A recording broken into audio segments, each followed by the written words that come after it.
উত্তরপ্রদেশ সরকারকে আমরা সবাই মোটামুটি একটা জিনিসের জন্য চিনি, সেটা হচ্ছে রিফর্ম।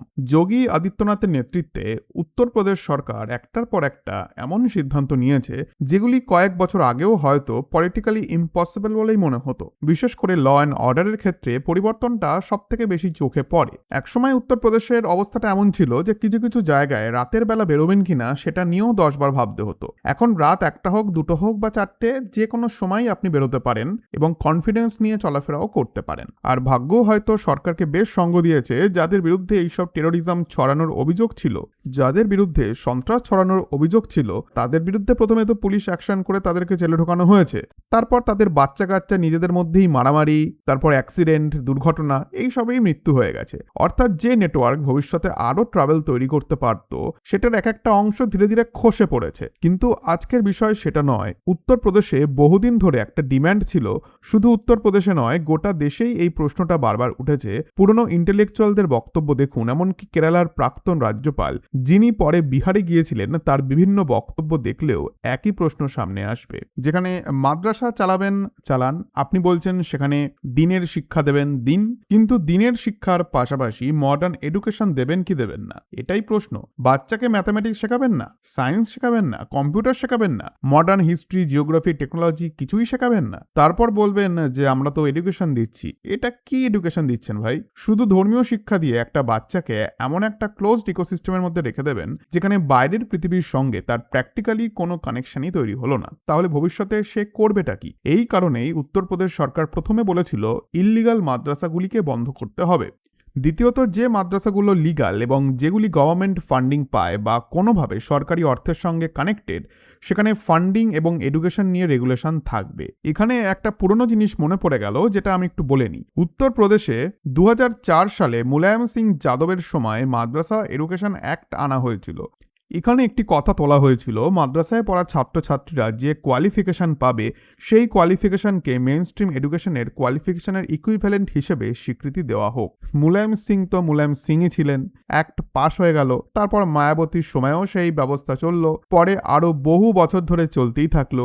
2017 সালে যোগী আদিত্যনাথ ক্ষমতায় আসার পর প্রশ্নটা অন্যভাবে তুললেন। তিনি বললেন মাদ্রাসায় শুধু ধর্মীয় এডুকেশন বেশি আর মডার্ন এডুকেশন কম। এই মডেলটা কতদিন চলবে? তখন আবার উল্টে মাদ্রাসা থেকে যুক্তি আসে যে আমাদের কাছে টাকা নেই, আমাদের কাছে ফান্ডিং নেই, আমাদের বাচ্চারা মেইন স্ট্রিম স্কুলে অ্যাডমিশন পায় না, তাই তারা মাদ্রাসায় পড়ছে। ঠিক আছে, যদি ইকোনমিক প্রবলেম হয়, ইনফ্রাস্ট্রাকচারের প্রবলেম হয়, বা অ্যাডমিশনেরও যদি কোনো প্রবলেম হয়, তার সলিউশন মডার্ন এডুকেশন বন্ধ করা হতে পারে না। এই কারণেই যোগী সরকারের বক্তব্য ছিল মাদ্রাসায় এমন এডুকেশন সিস্টেম তৈরি করতে হবে যেখানে বাচ্চারা মেইন স্ট্রিম সার্কুলেশনের সঙ্গে কানেক্টেড থাকবে। 2018 সালে সরকার গাইডলাইন এনে বলল সিবিএসসি প্যাটার্নের সিলেবাস সেখানে পড়াতে হবে। আপনি ধর্মীয় শিক্ষা দিতে চান, সেটাতে দিতেই পারেন, কোনো প্রবলেম নেই।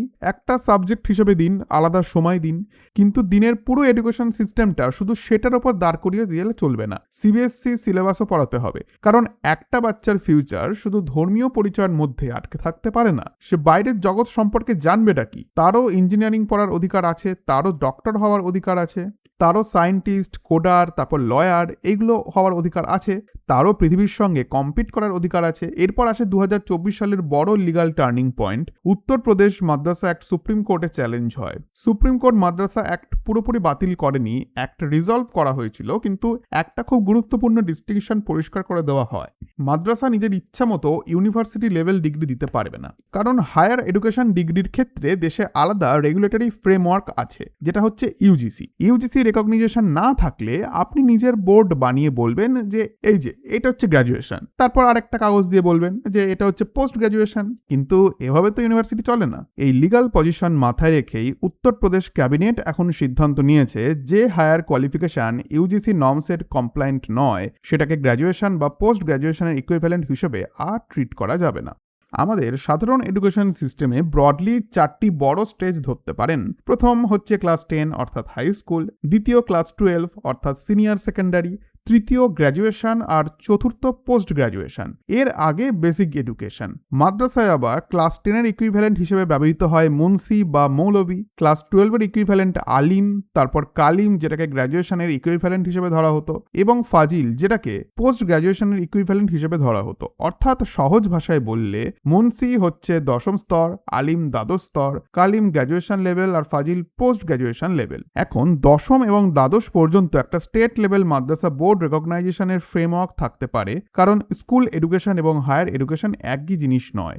কিন্তু প্রশ্নটা হচ্ছে একটা সেকেন্ডারি এডুকেশন বোর্ড কিভাবে গ্র্যাজুয়েশন এবং পোস্ট গ্র্যাজুয়েশন ডিগ্রিকে অথরাইজ করবে? স্টেটের মাধ্যমিক শিক্ষা বোর্ড যদি কাল বলে আজ থেকে আমরাই বিএ দেব, আমরাই এমএ দেব, তাহলে ইউনিভার্সিটি, ইউজিসি এসব কি করবে? এরা কি সাজানোর জন্য বসে আছে? সুপ্রিম কোর্টের বক্তব্যের মূল লজিক তো এখানেই। আপনার রেকগনাইজেশন যদি স্কুল লেভেল পর্যন্ত হয় তাহলে আপনি ইউনিভার্সিটি লেভেল কোয়ালিফিকেশন চালাবেন কিভাবে? কামিল এবং ফাজিল হায়ার এডুকেশন ক্যাটাগরিতে গেলে ইউজিসি ফ্রেমওয়ার্ক লাগবে। ইউজিসি অ্যাপ্রুভাল ছাড়া হায়ার এডুকেশন ডিগ্রিকে ন্যাশনালি রেকগনাইজড ডিগ্রি হিসেবে চালানো যায় না।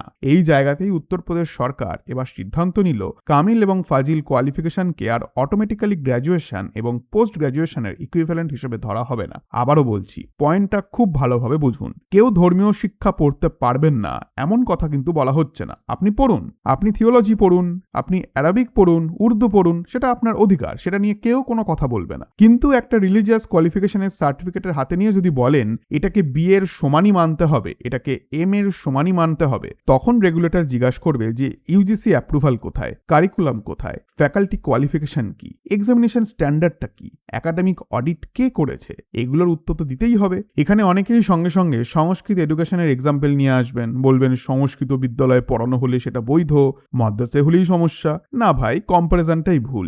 ল্যাঙ্গুয়েজ আর কারিকুলাম দুটো আলাদা জিনিস। আপনি সংস্কৃত মিডিয়ামে ম্যাথামেটিক্স পড়াতে পারেন, হিন্দিতে সায়েন্স পড়াতে পারেন, তামিলে ফিজিক্স পড়াতে পারেন, মালায়ামে কেমিস্ট্রিও পড়াতে পারেন, উর্দুতে বিএসসি করান, উর্দুতে বিএ করান, উর্দুতে এমএসসি, এমএ সবকিছু করান, কোনো সমস্যা নেই। উর্দু ভারতের স্বীকৃত ভাষাগুলিরই একটি। ল্যাঙ্গুয়েজ নিয়ে সমস্যা কোথায়? সমস্যা তখনই যখন মিডিয়ামের আর্গুমেন্ট ব্যবহার করে কারিকুলামের রেগুলেটরি স্ট্যান্ডার্ডটাই সরিয়ে দেওয়া হয়। সংস্কৃত ইউনিভার্সিটি বা সংস্কৃত কলেজ যদি ডিগ্রি দেয় সেটার জন্য প্রপার রেকগনাইজেশন লাগে। শুধু সংস্কৃত শব্দটা লাগালেই ইউজিসি বাড়ি চলে আসে না, একই রুল সবার জন্য।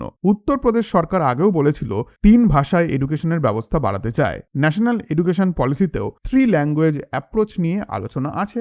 Hindi native language, English international বা ফরেন লিঙ্ক ল্যাঙ্গুয়েজ হিসেবে থাকবে, আর উত্তরপ্রদেশের সংস্কৃত 3rd ল্যাঙ্গুয়েজ হিসেবে বড় জায়গা পেতে পারে। কিন্তু সংস্কৃত শেখা আর সংস্কৃত মিডিয়ামে রেকগনাইজড সিলেবাস পড়া এটাকে আবার রিলিজিয়াস সার্টিফিকেশনের সঙ্গে গুলিয়ে ফেললে ডিবেটটাই ডিসঅনেস্ট হয়ে যায়। আপনি উর্দু মিডিয়াম চালান, 100 বার চালান, কিন্তু বিএসসির সিলেবাস বিএসসির মতোই হবে, এমএসসির সিলেবাস এমএসসির মতোই হবে, বিএ আর এমএ সব রেগুলেটরি ফ্রেমওয়ার্কের মধ্যে হবে।